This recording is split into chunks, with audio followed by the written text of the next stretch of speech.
What is up, everyone? Welcome back to the Mama's Legacy podcast. It's been a while, but I'm Cam, filling in for Max today. Today, I'm joined here by Spurs Legoat, What's up? as well as Chicks. Yo, So, a lot went down in the NBA today, and I'd like to dive right into the terrible news that Kawhi does have a knee injury, and it is feared by the Clippers that it is possibly ACL damage. And that is not good news for these Clippers. They were able to turn things around in this series after getting out of that Dallas series, and now they're here without their firepower. Spurs Lego, I'd love for you to tell me, what do you think about the future this year for the Clippers? I think it's looking pretty bad for them because Paul George, although he's been playing pretty well, and I'm not gonna like act like he hasn't, he's pretty known for like choking in clutch playoff scenarios. But I feel like if I feel like it's almost no way the Clippers could beat the Jazz at this point. But you never say never. But yeah, I mean, we definitely have to see. It would take a few amazing games from Paul George and like solid games from their bench for them to even have a chance, in my opinion. Definitely. You see the Clippers performing well defensively, of course, but their offense outside of Paul George, Kawhi, and Morris is really all that's putting up a decent amount of points, and good amount rather. And you really need those role players to step up in the situation where you don't have Leonard. Chicks, do you think that the Clippers are going to come out of this series against the Jazz? What do you think? absolutely not. I agree with Spurs ex-Goat fan. I mean, you would need Paul George to have amazing games. You would need the bench to put up points. I mean, the Clippers would need all the optimal conditions to win. I just don't see that happening. Definitely. There's a slim chance, but as Spurs Mhm. said, you never want to say never. So switching gears to the Suns sweeping the Nuggets, we haven't gotten to talk about that here on the pod yet. And we've seen a really nice combination from the duo of George and Booker. Of course, sorry, not George, excuse me, Paul. In the last game, you saw Paul putting up 37 points on 14 of 19 shooting and 7 assists. So that was definitely something memorable in that last game. The Suns have won 7 straight games. They're on a roll. But today, of course, it came out that we don't know how long Paul will be out on COVID protocol. So, Chicks, what do you think of what you've seen from the Suns team, seeing them beat your Lakers firsthand? All right, so it's not the most crazy thing to me. I mean, they have been going against injured teams, but I do like what they're doing with Booker and CP3. I might have a little bit of bias against them, but those roles they were giving CP3, I mean, once he got to the mid range, everything was going in. It does kind of suck that he has to go through the 14-day protocol, maybe less if he doesn't have symptoms, but I still believe the Suns definitely have a chance in the championship. For sure. Spurs Legoat, would you like to give us your take on the Suns? Yeah. I actually was rooting for the Suns because like I'm actually a Chris Paul fan, and I do like Devin Booker, but I just feel like until now, he hasn't really proven anything to me in the sense of like winning. Because I mean, even when he scored, I think like his career high, I mean he lost still. So I mean, you could say he had a bad team, which he did, but I don't know. But I think he's definitely proving like himself now. But also I just wanted to say real quick, like, and this might be controversial, but I feel like if Chris Paul takes the Suns to the finals and like wins and like actually like contributes, I feel like he could be the third best point guard of all time, like right behind Curry and Magic. But that's just my opinion. You know what I'm saying? Paul definitely, he has been amazing. And I feel like the one thing he's missing is making it very far into the playoffs, especially the finals, since he's never been in the finals before. And I feel like that could potentially happen. Not sure about how everyone will rank him. Of course, I feel like always that gets opinion based and messy, but definitely he has shown his worth in this league for many years and continues to do so after a lot of people wrote him off and said he was done. But he brought the Suns team, of course, alongside Booker, from not making the playoffs last year after an incredible bubble run to being in the Western Conference Finals. So that is something extremely amazing in this COVID year. So now we're going to talk about, we cannot forget about the Bucks Nets series. Of course, before last night, a lot of people were quite worried about the Nets. You see Harden coming back after that hamstring pull yet again.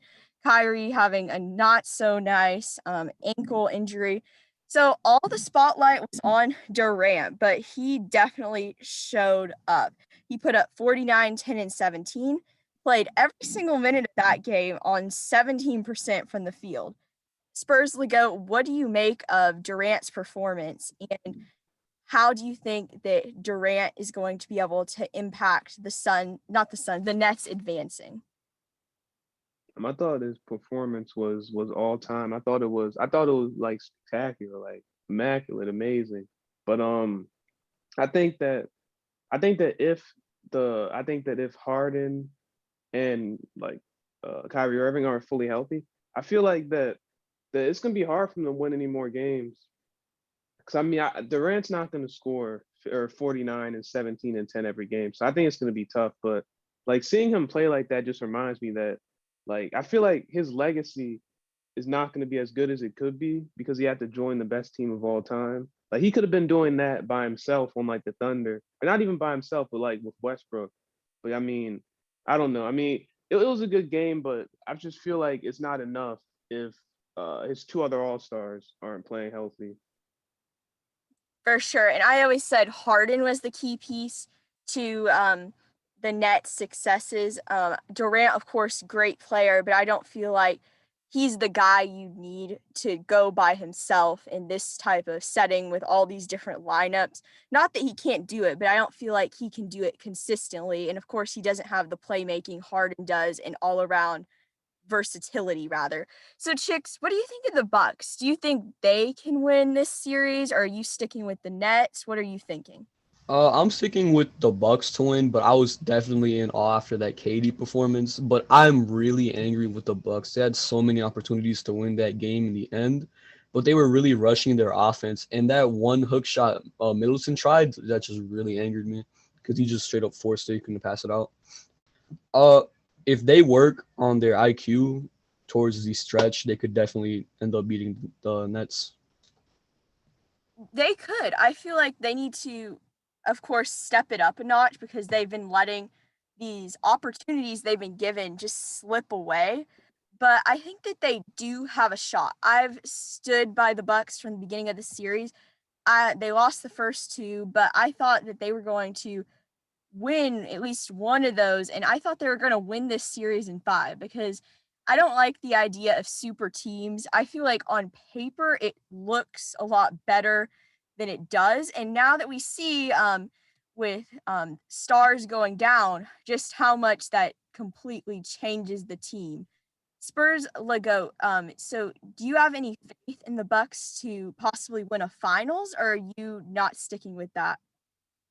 It's funny because I picked them to go to the finals, and this was before this was at the beginning. So my bracket, if I actually made a physical one, it would have been so terrible like now. But I actually picked the Bucks and the Lakers to be in the finals, and I did pick the Bucks beating the Nets, like in the beginning. But I mean, I feel like for one, I don't know why Giannis isn't guarding Durant.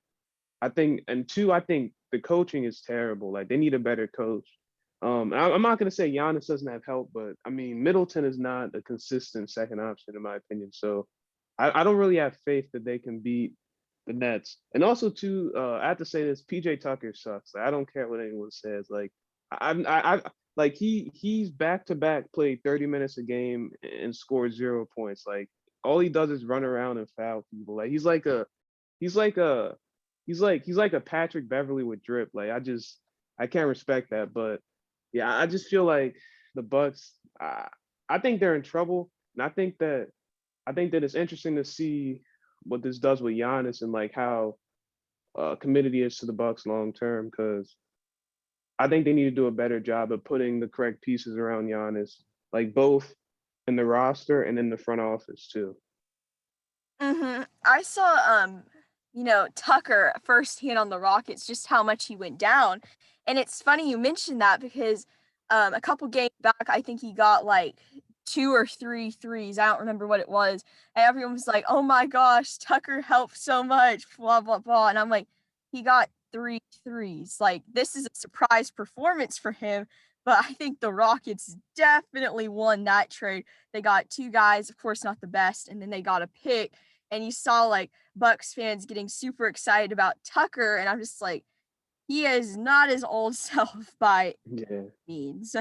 But now I'd like to talk about the 76ers and Hawks.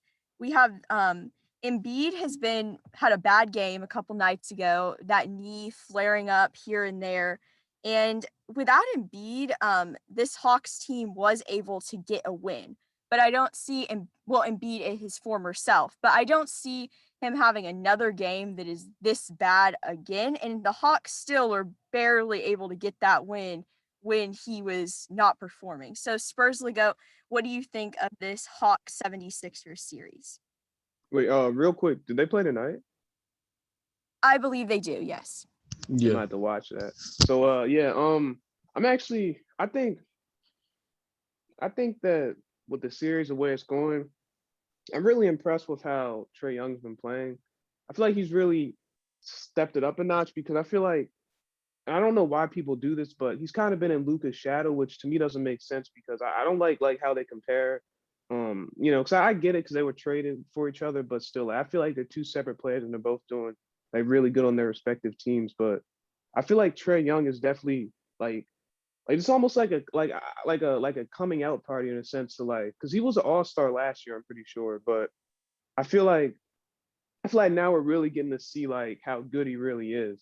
And he's becoming the player that we all expected him to be out of college. So it's really fun to watch him play. But with the Sixers, I feel like I would love for the Hawks to beat the Sixers, by the way, because like my dream finals matchup at this point is definitely the Suns and the Hawks. But I feel like the Sixers just even with Embiid out and even with like a Embiid that's like half healthy, the Sixers just have like too much firepower for the Hawks. And Trae Young, besides John Collins, who's kind of shady at times too, like he's kind of on a team by himself. So I think it'll be interesting. Like I'm not going to count the Hawks out, but I think they're going to have trouble trying to beat the Sixers.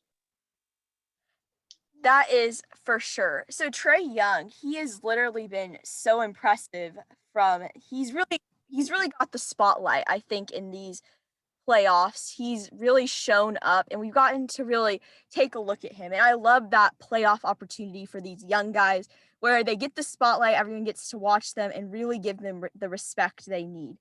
Chicks, I'd love for you to tell me, what do you think about Trae Young and his evolution as a player? Yeah, he's definitely been improving heavy. I mean, I was in awe when I'm pretty sure he had 25 and 18 or 19, right? Assists?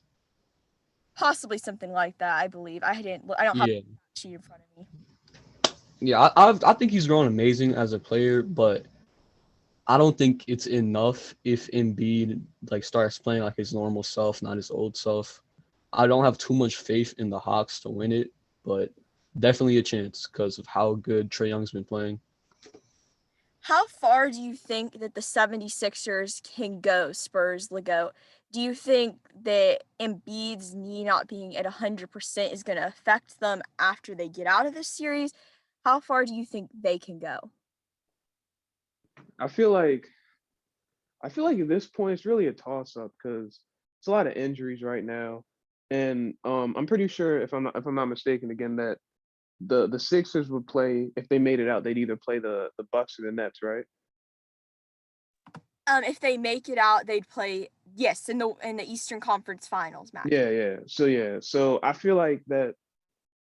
I feel like I mean I wasn't really that high on the Sixers, honestly. But I feel like against an injured Nets team and like a Bucks team with a terrible coach, I feel like they could possibly make it to the finals. But I still feel like, in my opinion, the favorites right now are the Nets. But it is what it is.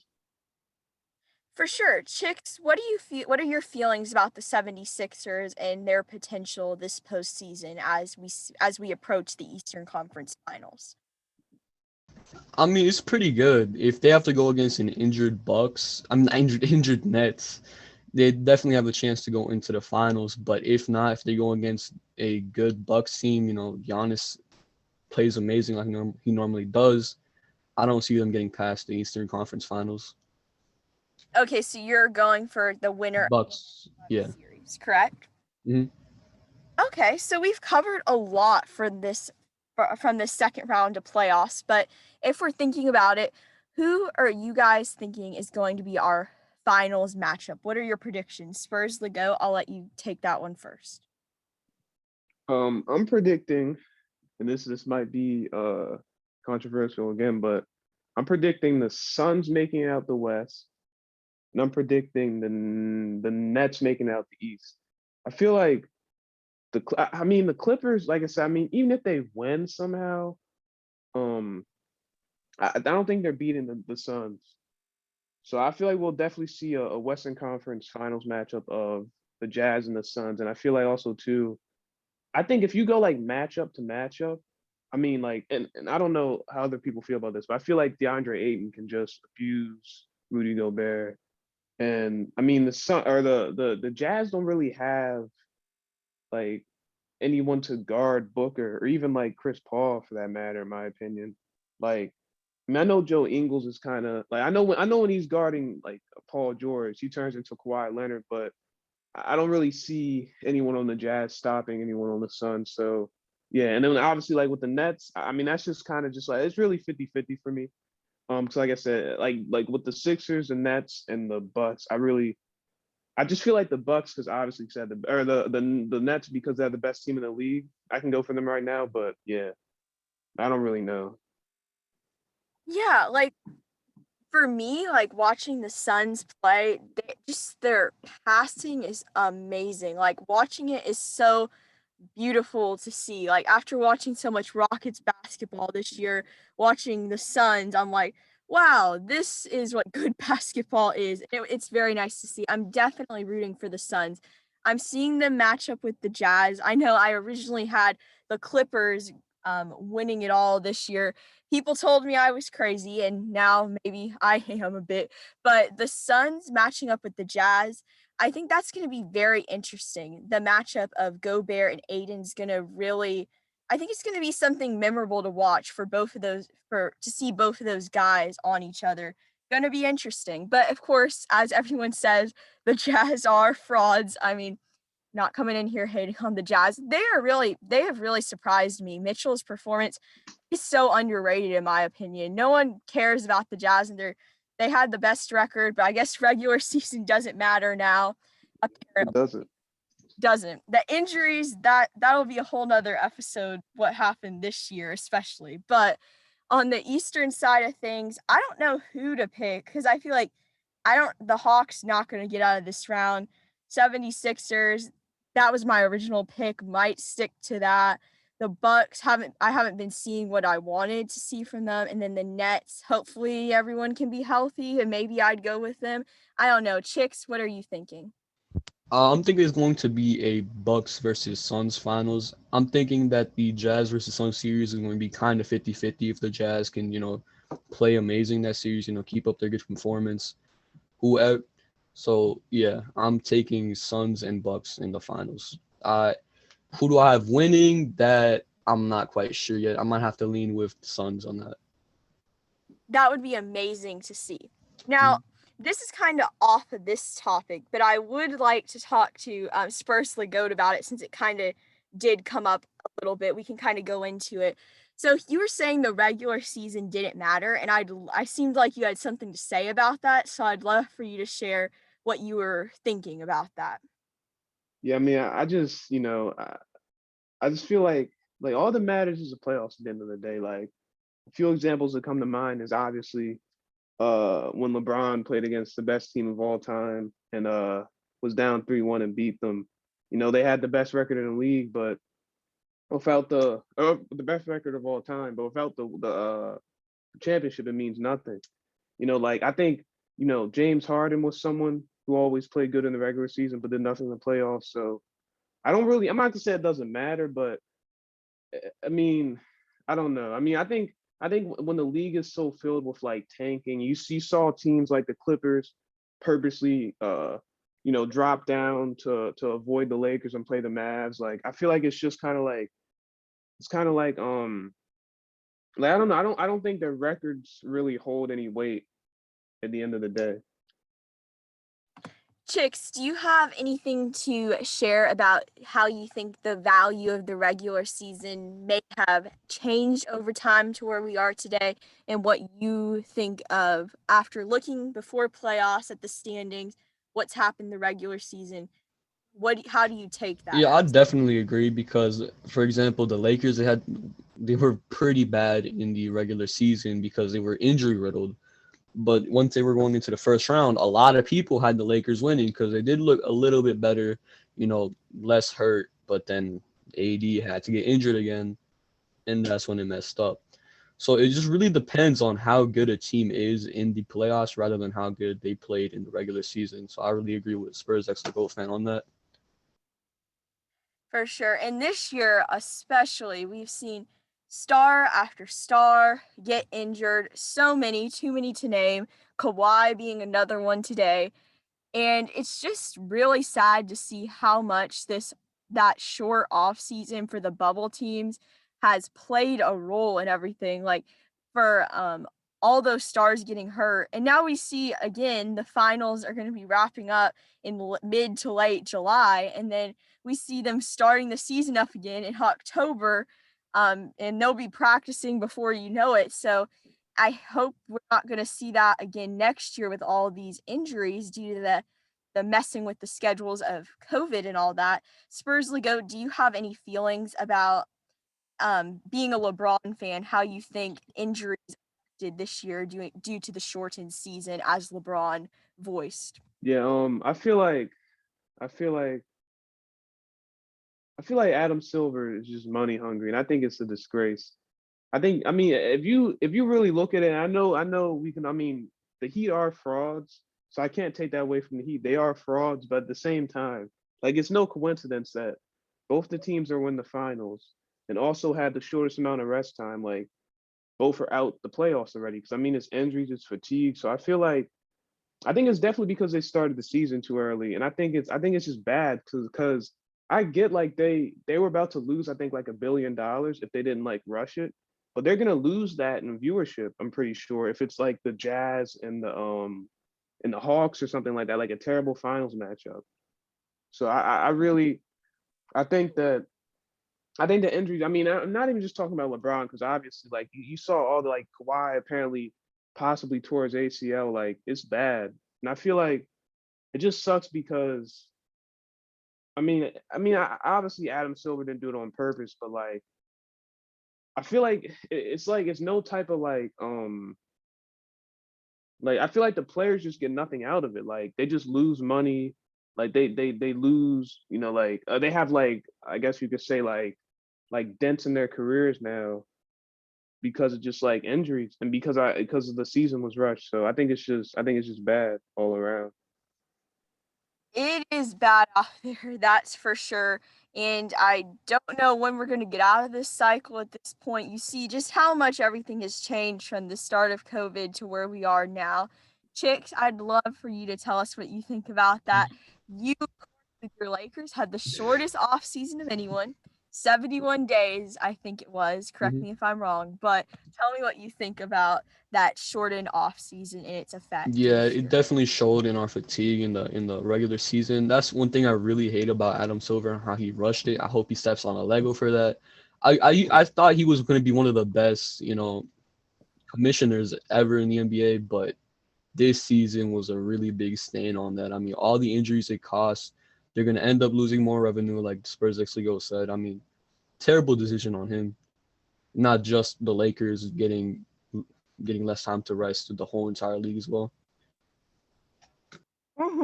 For sure.